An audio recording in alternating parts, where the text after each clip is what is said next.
বন্ধুরা, আজকে আপনাদের আমার ইউটিউব চ্যানেলে স্বাগত। আজকে আপনাদের একটা দেখাবো যে প্লেন একটা ফুয়েল বা একটা ইঞ্জিন বাস্ট করে কী করে এয়ারপোর্টে ল্যান্ড করলো। তো চলুন শুরু করা যাক। এয়ারবাস A330 একটা প্লেন, সেটা কি অনেক বড় প্লেন ছিল। সেটা কি টরন্টো থেকে লিসবনের দিকে যাত্রা শুরু করেছিল। কিন্তু সেটা একটা যে গাড়ি যতটা আর কি দূরে চলে, গাড়ি এতটা থেকে এতটা দূরে চলে, ততটাই হয়েছিল প্লেন। কিন্তু ততটা প্লেন নয়, তার থেকে তো আরও যেতে হয় প্লেনটাকে। তা ভুল করে ওই রকম ভেবেছিল, যার কারণে একটু ফুয়েল কম করে দিয়েছিল। তো বন্ধুরা, যাই হোক, এবার তারপর প্লেনটা স্টার্ট হলো। স্টার্ট হয়ে প্লেনটা কিছুক্ষণ চললো, 4 ঘন্টা। 4 ঘন্টার পরে প্লেনটা চলতে চলতে কিন্তু একটা ওয়ার্নিং হলো। ওয়ার্নিংটা ছিল হাই ওয়েল প্রেশার, লো ওয়েল প্রেশার, লো ওয়েল কোয়ান্টিটি। তখনই পাইলট থেকে বুঝতে পেরেছিল নয় প্লেনের। কিন্তু তখন আর কি পাইলট অত চিন্তিত হননি, কারণ আর কি পাইলট নেক্সট ওয়ার্নিংটা আসার কারণে অপেক্ষা করছিল। তারপর আরও অনেক সময় গেছিলো। কিছুক্ষণ পরে প্লেনের আরেকটা ওয়ার্নিং ছিল, যেটা ওরা ভাবছিল সেটা হচ্ছে প্লেনের ফুয়েলের শেষ হওয়া ওয়ার্নিং। যেটা প্লেনে প্রতিটা ডানাতেই অনেক করে ফুয়েল ভরা থাকে, তো কখনো কখনো ভুল করে একটু কম ফুয়েল ভরে দেয়, আর তখন ফুয়েল ইনব্যালেন্সের ওয়ার্নিং এসে যায়। কিন্তু পাইলটের ফুয়েল ট্রান্সফরমার মেশিন তো ছিল, তারপরে ভেবেছিল যদি এইখান থেকে লেফট উইং থেকে রাইট উইং, এইটা লেফট উইংকে এই দিক থেকেও লেফট হয়, এই দিক থেকে এটা যদি আপনি এইদিকে বসেন তাহলে এইদিকে লেফট হবে, রাইট হবে, বা আমি এইদিকে বসে আছি মিনস আমার এইদিকে লেফট হবে। এই লেফট উইংয়ে থেকে রাইট উইংয়ে ফুয়েল ট্রান্সফরমার করা ভেবেছিল। কিন্তু যে পথটা, ওই যে জিনিস পরে যে মেশিনের পথটা, ওই পথটা আর কি খোলা যাচ্ছিল না, আর সেটা প্লেনের ওয়ার্নিং হয়ে এসেছিলো, যার কারণে প্লেনের ওটা খোলা যায়নি। আর যদি ওটা খোলা যেত তো যা করে প্লেনটা তো হচ্ছে অতটা সমস্যাও হতো না, আর জিনিস ভালো করে সলভ করা যেত, যার কারণে পাইলটটা কিছু করতে পারেনি। ওই লিসবনে না গিয়ে দেখলো যে তার কাছে কোন এয়ারপোর্টটা আছে, আর কাছে ছিল একটা ল্যাজেস এয়ারপোর্ট, সেটা সেপটিকে অবস্থিত ছিল, যার কারণে পাইলট প্লেনটা ওইদিকে ঘুরিয়ে নিয়ে চলতে থাকলো।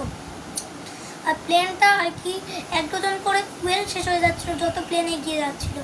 আর হচ্ছে যখন আর কি ফুয়েলের প্রবলেম হয়, তখন 2 মিনিট পর আর কি কিন্তু প্লেন গ্লাইডিং করতে শুরু হয়ে যায়। গ্লাইডিং মানে কি, মনে কর প্লেন এইরকম একটা উপরে যাচ্ছে, উপরে যেতে যেতে মনে করুন আপনি হচ্ছে প্লেন আর কি এয়ারপোর্টে ল্যান্ডিং করছেন। ল্যান্ডিং করতে করতে আপনি ওপর থেকে দেখবেন প্লেন এইরকম নিচের দিকে আসছে, ওইটাকে বলে গ্লাইডিং করা। ওই গ্লাইডিং করার মধ্যে যদি ফুয়েলের প্রবলেম হয়, তাহলে যখন আর কি গ্লাইডিং করা মানে দুটো অপশান আছে। গ্লাইডিংয়ে একটা আর কি নর্মাল অপশান, যেটা এইরকম হয়, সেটা মাঝে মাঝে হয়। আবার যেটা আর কি তোমার ভার্টিক্যালি অপশান, যেমন কন্ট্রোলই হয় না, প্লেন ক্র্যাশ হচ্ছে তখন ভার্টিক্যালি ডিরেকশান নেয়, বা হয়তো আপনি প্লেনে হরিজন্টাল ডিরেকশান নেয়, সেটা আর কি তোমার ফুয়েল শেষ হওয়ার সিস্টেমে। আর গ্লাইডিং তার মাঝে মাঝে করে, তো মানে কিছুটা আর কি হরিজন্টাল এইরকম নেমে আসছে, আবার গ্লাইডিং করলো, আবার কিছুটা হরিজন্টাল নেমে আসছে, আবার গ্লাইডিং করলো, এইরকম করতে করতে চলে। কিন্তু অনেক সময় গ্লাইডিং করে আবার উপরেও চলে যায়, তারপর আবার হরিজন্টাল করে গ্লাইডিং করে নিচে আসে, এইরকম করতে থাকে। ট্রেনটা এইরকম করেই চলছিল। চলতে চলতে যখন অনেক রাত হয়ে গেল, তখন আরও জিনিস খারাপ হয়ে গেল। প্লেন হচ্ছে ডান দিকের 2 নম্বর ইঞ্জিনটা ব্লাস্ট করলো। যেই ব্লাস্ট করলো তখন কিন্তু অনেক প্রবলেমে ছিল। তখন পাইলটরা হয়েছিল বাকি 3টা ইঞ্জিন তো প্লেনটাকে চলতে হেল্প করছে, যার কারণে পাইলটরা তখন অত চিন্তিত হয়নি। কিন্তু তখন হচ্ছে প্লেনটা ধীরে ধীরে লার্জেস্ট এয়ারপোর্টের দিকে এগিয়ে যাচ্ছিলো, কিন্তু তাদের কাছে লার্জেস্ট এয়ারপোর্ট পর্যন্ত ফুয়েল ছিল না।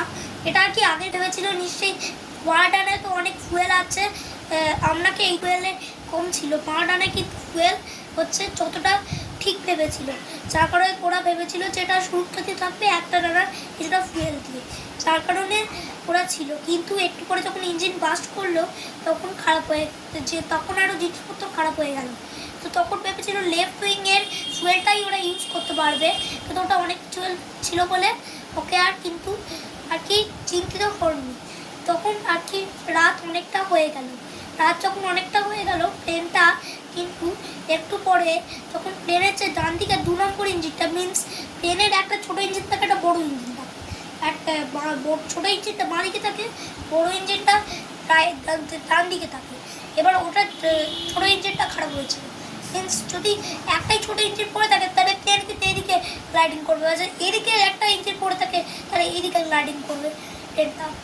কিন্তু সেটা হয়নি। কী হয়েছে, একটা বাঁদিকের যে 1 নম্বর ইঞ্জিনটা ব্লাস্ট করেছে।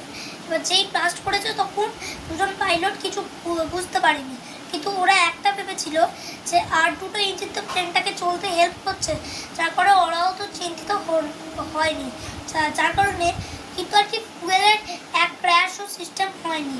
তখন প্লেনটা আর কি ওইদিকে ধীরে ধীরে এগিয়ে যাচ্ছিল, ঠিক আছে। এবার প্লেনটা আর কি যখন এয়ারপোর্টের কাছে এসে গেল তখন এয়ারপোর্টের ওপর ল্যান্ড করলো।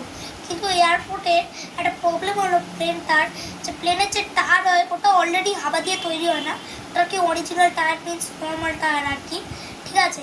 এবার ওই প্লেনটা আর কি পুরো পেরেক দিলেও ওটা আর কি লোহার টায়ার হয়। তো এবার কি হয়েছে, ফুয়েলের সিস্টেম হলে টায়ার আর কি অলরেডি ফেটে যায়, ফেটে গিয়ে কিছুটা ধোঁয়া বেরোয়, মিনস ওর ভিতর বাস্ট করে আর কি আগুনটা ছিটকায় আর কি রোডে, কিন্তু না আগুন ছিটকায় না, আর ধোঁয়াটা বাইরে বেরোয়, তারপর ধোঁয়া বেরোয় প্লেনটা এগিয়ে যায়। কিন্তু যে ব্যাপারটা হলো, তো প্লেনটা আর কি সেফ ছিল, যেটা আর কি প্লেনটা আর কি যাও করে ল্যান্ড করতে পেরেছে।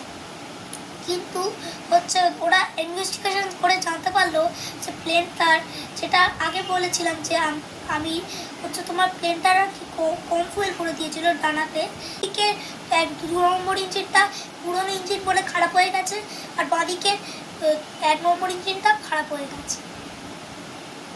তো বললাম আবার পরের বার আবার প্লেনের সম্পর্কে অনেক কিছু ফুয়েলের সিস্টেম নিয়ে আসবো। আপাতত এখন শেষ, বাই বাই।